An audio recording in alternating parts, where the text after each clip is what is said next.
Hello bachelors తమ్ముళ్ళు, welcome to Vijaya home recipes. నేను మీ విజయ అక్కని. ఈరోజు వీడియో వచ్చేసి మండే ఈవినింగ్ స్నాక్స్ అండి. ఈవినింగ్ స్నాక్స్ కింద ఇంట్లో కొంచెం దోసపిండి ఉంటే బోండాలు చేసిన.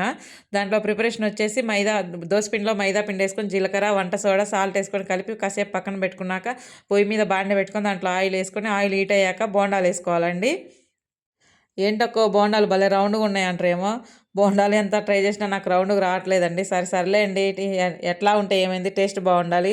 టేస్ట్ బాగుంటే ఎట్టున్నా మన పొట్లకే కదండి పోయేది.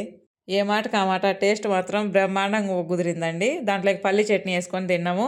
ఈ వీడియో కనుక నచ్చినట్లయితే లైక్ చేసి, షేర్ చేసి, సబ్స్క్రైబ్ చేసుకోండి తమ్ముళ్ళు. కొంచెం ఎక్కడ సపోర్ట్ చేయండి తమ్ముళ్ళు. మీకేం సబ్స్క్రైబ్ చేసుకుంటే మీ సొమ్మేం బోదులేండి తమ్ముళ్ళు. కొంచెం సబ్స్క్రైబ్ చేసుకోండి.